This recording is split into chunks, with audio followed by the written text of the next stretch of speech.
آج ہم جس کہانی میں غوطہ لگانے والے ہیں اس کی شروعات ہوتی ہے ہزاروں فٹ کی بلندی پر ایک ہوائی جہاز کے اندر۔ جی، جہاں ایک اتفاقی ملاقات ایک ایسے رشتے کو جنم دیتی ہے جو محبت، مجبوری اور فیصلوں کے دھاگوں سے بنا ہے۔ اور یہ کہانی ایک بنیادی سوال پوچھتی ہے، محبت، سمجھوتا اور خود غرضی کے بیچ کی لکیر آخر ہوتی کہاں ہے؟ بالکل۔ ہمارے پاس جو مواد ہے وہ ایک شخص کے سفر کی روداد ہے جس میں اس کا ساتھی مسافر اسے اپنی زندگی کا ایک یوں سمجھے ناقابل یقین قصہ سناتا ہے۔ اور کہانی کا عنوان ہے ایک عجیب اتفاق۔ جی، ہمارا مقصد اس کہانی کی تہیں کھولنا ہے اور یہ سمجھنا ہے کہ انسانی تعلقات کتنی پیچیدہ اور غیر متوقع شکلیں اختیار کر سکتے ہیں۔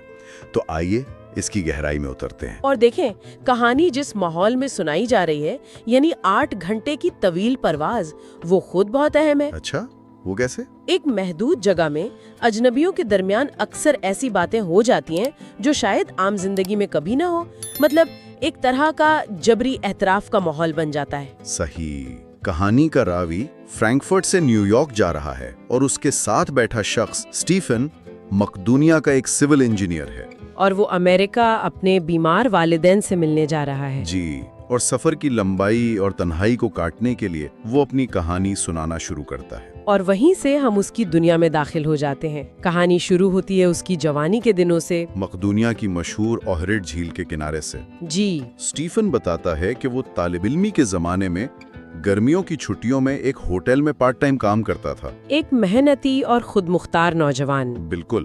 ایک دن میونک سے ایک جرمن لڑکی لنڈا اس کے ہوٹل میں آتی ہے، سنہرے بال، نیلی آنکھیں۔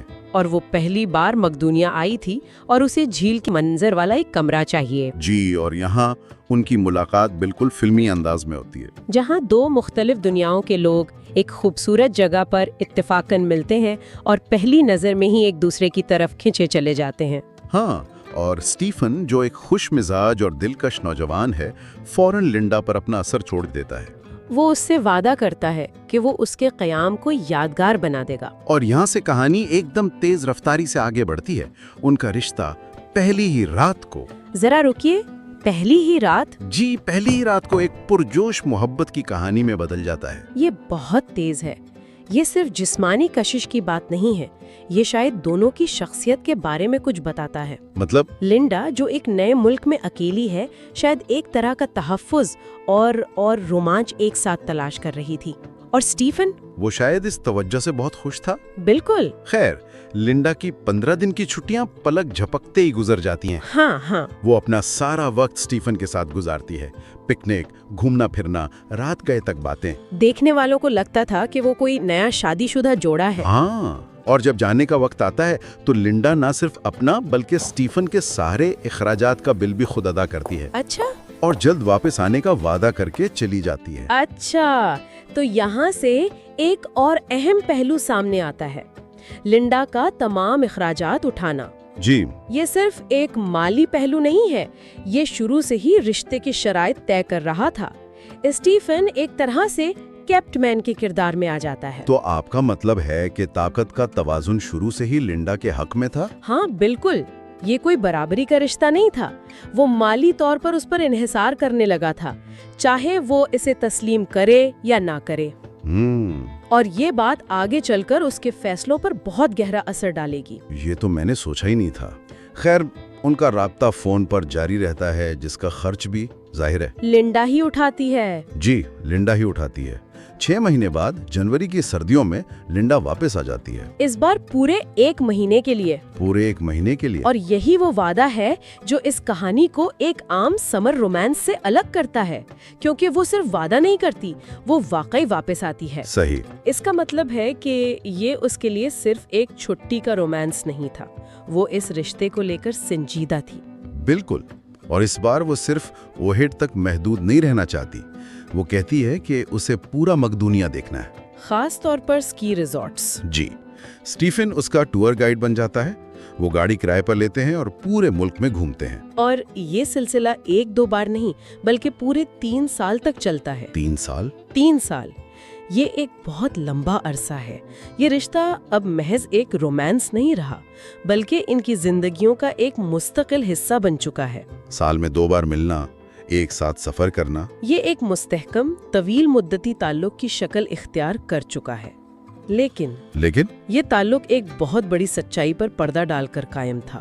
ایک منٹ، تو آپ کہہ رہی ہیں کہ اسٹیفن اس پورے عرصے میں اپنی دوسری گرل فرینڈ کو دھوکہ دے رہا تھا؟ دھوکہ، یا شاید وہ خود کو یہ کہانی سنا رہا تھا کہ یہ رشتہ عارضی ہے.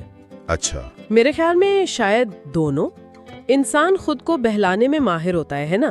ہو سکتا ہے وہ خود کو یقین دلا رہا ہو کہ لنڈا کے ساتھ اس کا رشتہ ایک الگ دنیا ہے جس کا اس کی حقیقی زندگی سے کوئی تعلق نہیں. لیکن 3 سال بعد یہ دونوں دنیایں ٹکرانے والی تھیں. جی، اور وہ ٹکراؤ تب ہوتا ہے جب لنڈا شادی کی ٹھوس تجویز پیش کرتی ہے. وہ کہتی ہے کہ وہ جرمنی چھوڑ کر مقدونیہ شفٹ ہونے کو تیار ہے. وہ اسکوپچیا یا اوہرٹ میں گھر خریدیں گے اور ساتھ رہیں گے. یہ اسٹیفن کے لیے ایک دھماکہ تھا. بالکل. لنڈا نے اس کے بنائے ہوئے خیالی محل کی دیواریں گرا دیں. اب اسے انتخاب کرنا تھا. اسٹیفن اس تجویز سے بالکل حیران رہ جاتا ہے.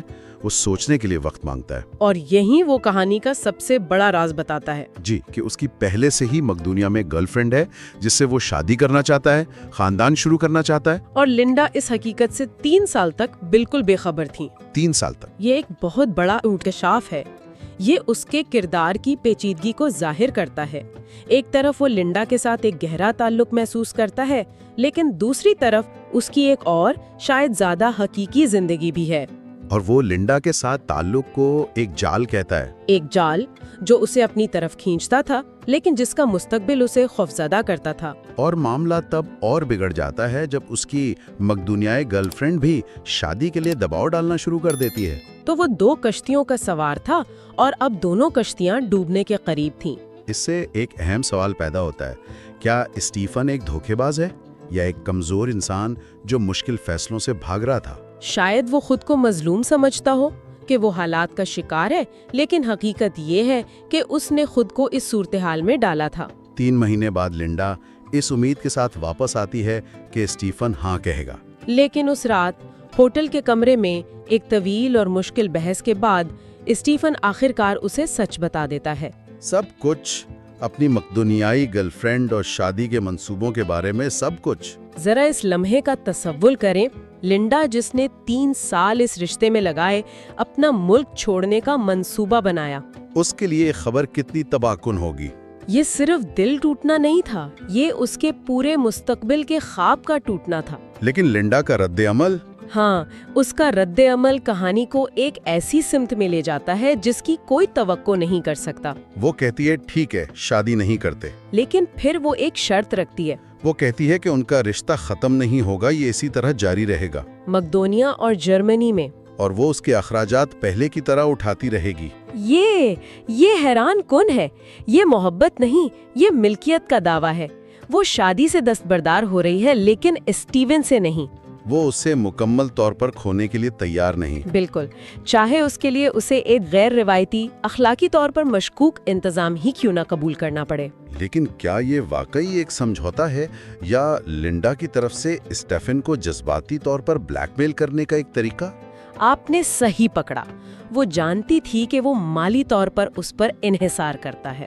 اس نے اسے ایک ایسی پیشکش کی جسے وہ شاید رد نہیں کر سکتا تھا. یہ اب ایک محبت کا رشتہ نہیں رہا، یہ ایک کاروباری معاہدہ بننے جا رہا ہے، ایک ٹرانزیکشنل ریلیشن شپ جہاں ہر کوئی اپنی شرائط پر کچھ حاصل کر رہا ہے. جی، لنڈا اسے کھونا نہیں چاہتی اور اسٹیفن وہ شاید اس طرز زندگی کو کھونا نہیں چاہتا جو لنڈا کی وجہ سے اسے ملا تھا. لیکن کہانی یہاں ختم نہیں ہوتی. اسٹیفن اس کی شرط قبول کرتا ہے لیکن اپنی ایک شرط رکھتا ہے. اور یہ اور بھی عجیب ہے. وہ کہتا ہے ٹھیک ہے، لیکن پھر تم بھی جرمنی میں کسی سے شادی کرو گی اور میں مقدونیہ میں اپنی گرل فرینڈ سے شادی کروں گا، اور ہم ایک دوسرے کی شادیوں میں بطور دوست شرکت کریں گے. ایک لمحے کے لیے اس پر غور کریں. یہ کوئی عام رشتہ نہیں رہا، یہ ایک باقاعدہ پیچیدہ معاہدہ ہے. یہ اسٹیفن کی طرف سے اس غیر متوازن صورتحال میں کنٹرول حاصل کرنے کی ایک کوشش ہے. ہاں، وہ کہہ رہا ہے اگر میں پوری طرح تمہارا نہیں ہو سکتا تو تم بھی پوری طرح میری نہیں ہو سکتی. ہم دونوں اپنی اپنی عوامی زندگیاں جئیں گے اور یہ ہماری خفیہ زندگی ہوگی. اور سب سے حیران کن بات یہ ہے کہ لنڈا مان جاتی ہے. وہ مان جاتی ہے؟ جی،